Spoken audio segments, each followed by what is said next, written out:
ইউক্রেনের রাজধানী কিয়েভ দখলের পথে রাশিয়া। ইউক্রেনকে প্যাট্রিয়ট, হেলফায়ার মিসাইল সহ গুরুত্বপূর্ণ অস্ত্র দেওয়া বন্ধ যুক্তরাষ্ট্রের।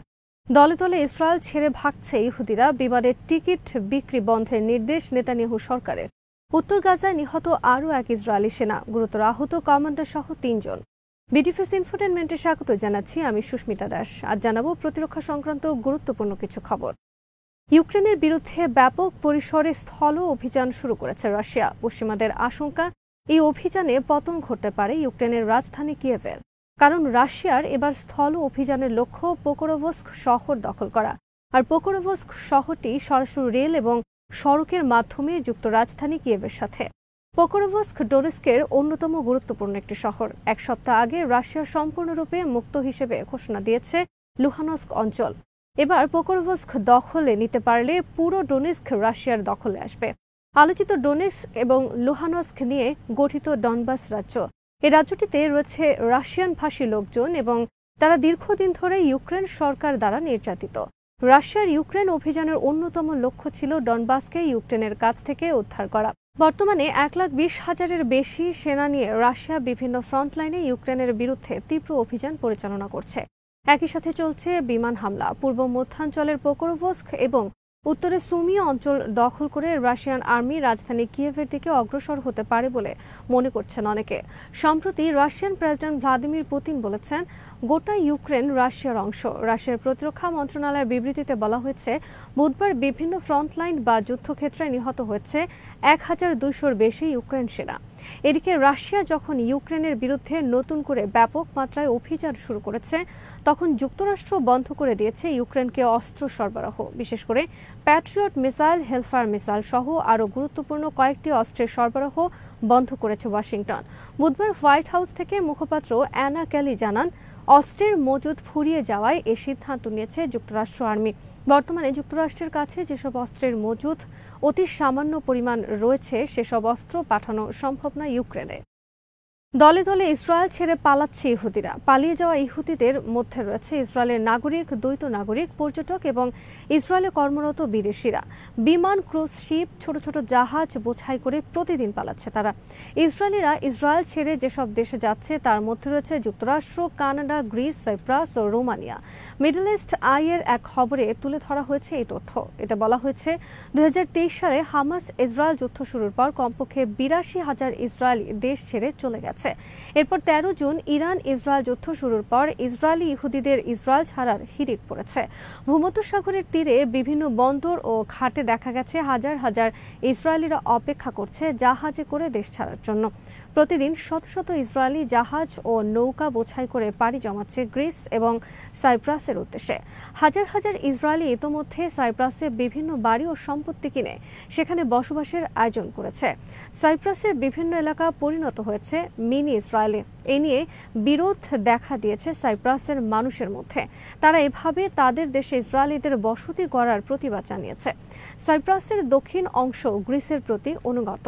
ভূমধ্যসাগরে অবস্থিত সাইপ্রাসের দূরত্ব ইসরায়েল থেকে 200 কিলোমিটার দূরে। সাইপ্রাস দ্বীপের উত্তর অংশ তুরস্কের নিয়ন্ত্রণে।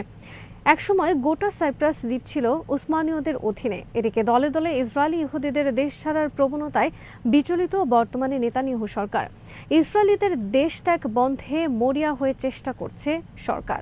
দেশ ত্যাগের উপর আরোপ করেছে নানা ধরনের বিধিনিষেধ। এমনকি বিভিন্ন বিমান সংস্থার প্রতি নির্দেশ জারি করা হয়েছে দেশ ছাড়ার টিকিট বিক্রি না করার জন্য। সরকারের পক্ষ থেকে নতুন একটি কমিটি গঠন করে বলা হয়েছে, তাদের অনুমতি ছাড়া ইসরায়েলের নাগরিকরা ইসরায়েল ছাড়তে পারবে না। দেশ ছাড়ার বিরুদ্ধে সরকারের বিধি নিষেধ আরোপের বিরুদ্ধে প্রতিবাদ করেছেন অনেক ইসরায়েলি। ইসরায়েলিদের ইসরায়েল ছাড়ার কারণ হলো নিরাপত্তাহীনতা। প্রায় 2 বছর ধরে চলা হামাসের সাথে যুদ্ধের পর 12 দিনের ইরান ইসরায়েল যুদ্ধের ফলে চরম নিরাপত্তাহীনতা আর আতঙ্ক ছড়িয়ে পড়েছে ইসরায়েলিদের মধ্যে। ইরান ইসরায়েল যুদ্ধ বন্ধ হলেও এখনও ইয়েমেন থেকে হামলা চলছে ইসরায়েলে। ইসরায়েলের অধিকাংশ মানুষের রয়েছে দ্বৈত নাগরিকত্ব। একই সাথে তারা ইসরায়েলের নাগরিক এবং যে দেশ থেকে তারা ইসরায়েলে এসেছে সেই দেশেরও নাগরিক।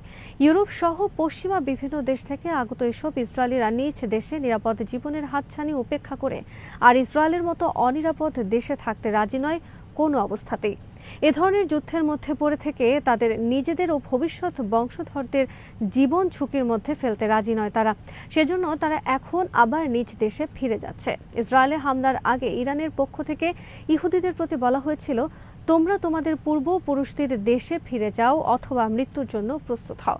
ইরানের এই হুমকি বাস্তবে রূপ নিয়েছে বর্তমানে। অনেক ইসরায়েলের নাগরিকত্ব রয়েছে যুক্তরাষ্ট্র ও কানাডায়। হামাস ও ইরানের সাথে যুদ্ধের কারণে তারা এখন ইসরায়েল ছেড়ে পাড়ি জমাচ্ছে যুক্তরাষ্ট্র, কানাডায়।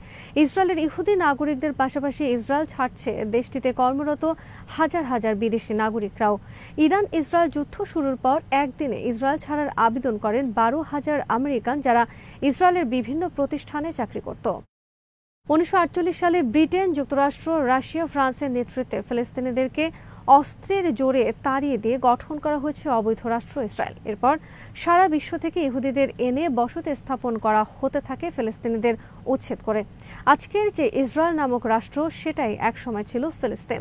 আজকের ইসরায়েলে যে 1 কোটি মানুষ, তাদের সব পূর্বপুরুষরা বিশ্বের বিভিন্ন দেশ থেকে আগত।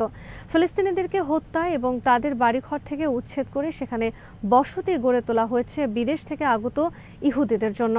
তাদেরকে দেওয়া হয়েছে ইসরায়েলের নাগরিকত্ব, বিনামূল্যে জমি, ঘরবাড়ি এবং বসবাসের সমস্ত আয়োজন। দেওয়া হয় বিভিন্ন ধরনের ভাতা। বিভিন্ন দেশ থেকে আসা এসব ইহুদিরা একই সাথে ইসরায়েল এবং যে দেশ থেকে এসেছে সেই দেশেরও নাগরিক। আজ অবধি চলছে ফিলিস্তিনিদের বাড়িঘর দখল করে বিশ্বের বিভিন্ন দেশ থেকে ইহুদিদের এনে সেখানে তাদের জন্য বসতি স্থাপনের প্রক্রিয়া। সর্বশেষ ইউক্রেন যুদ্ধের সময় লক্ষাধিক ইউক্রেনিয়ান ইহুদি ইসরায়েলে আসে এবং তাদেরকে ফিলিস্তিনিদের ভূখণ্ডে বসতির ব্যবস্থা করে ইসরায়েল। তবে দীর্ঘদিন ধরে ফিলিস্তিনিদের হামাস, লেবাননের হিজবুল্লাহ, ইরাকের ইসলামিক মিলিশিয়া বাহিনী, ইয়েমেনের হুথি আর্মি এবং ইরানের হুমকির কারণে অনিরাপদ হয়ে পড়ে ইসরায়েলি অবৈধ সেটেলারদের জীবন। প্রায় 2 বছর ধরে চলা হামাসের সাথে যুদ্ধের কারণে উত্তর ইসরায়েল থেকে লাখ লাখ সেটেলার পালিয়ে যেতে বাধ্য হয়েছে। হামাসের হামলার কারণে শত শত ইসরায়েলি সেটেলার এলাকা এখন ভুতুড়ে নগরী। 1948 সালে ইসরায়েল রাষ্ট্র গঠনের পর আরবরা সম্মিলিতভাবে বারবার ইসরায়েলের বিরুদ্ধে যুদ্ধ করেছে, কিন্তু প্রতিবার তারা পরাজিত হয়েছে ইসরায়েলের পাশে যুক্তরাষ্ট্র সব ধরনের সহায়তা নিয়ে দাঁড়ানোর কারণে। বারবার আরবদের সাথে যুদ্ধের ফলে অতীতেও ইসরায়েলিদের জীবনে নিরাপত্তা ছিল না। ইসরায়েল রাষ্ট্র প্রতিষ্ঠার পর তাদের জানের দুশ্মন ছিল মিশর, সিরিয়া ও জর্ডান। কিন্তু সর্বশেষ 1973 সালের যুদ্ধে আরবদের পরাজয়ের পর থেকে আরবদের সাথে ইসরায়েলের আর তেমন কোনো বড় যুদ্ধ হয়নি। 1979 সালে প্রথমে মিশর এবং পরে জর্ডান ইসরায়েলকে স্বীকৃতি দিলে আরবদের সাথে বন্ধ হয় ইসরায়েলের যুদ্ধ। এরপর গোটা আরব ভূখণ্ডে যুক্তরাষ্ট্রের আধিপত্য প্রতিষ্ঠার পর প্রায় সব আরব দেশগুলো গোপনে সম্পর্ক গড়তে থাকে ইসরায়েলের সাথে।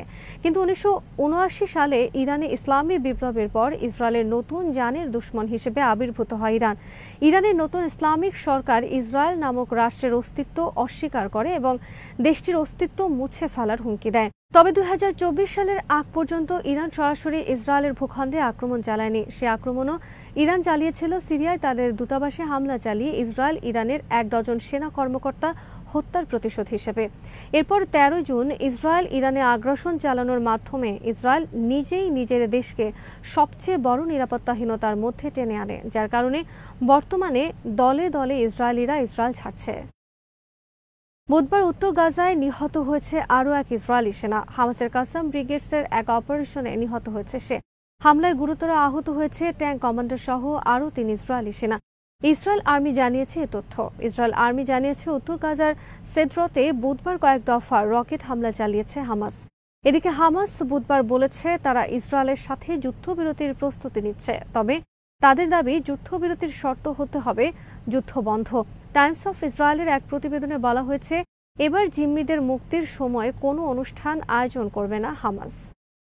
আজ এখানেই শেষ করছি। সমরাস্ত্র, প্রতিরক্ষা ও কূটনীতির নানা তথ্য জানতে চোখ রাখুন বিডিভিউজ ইনফোটেইনমেন্টে।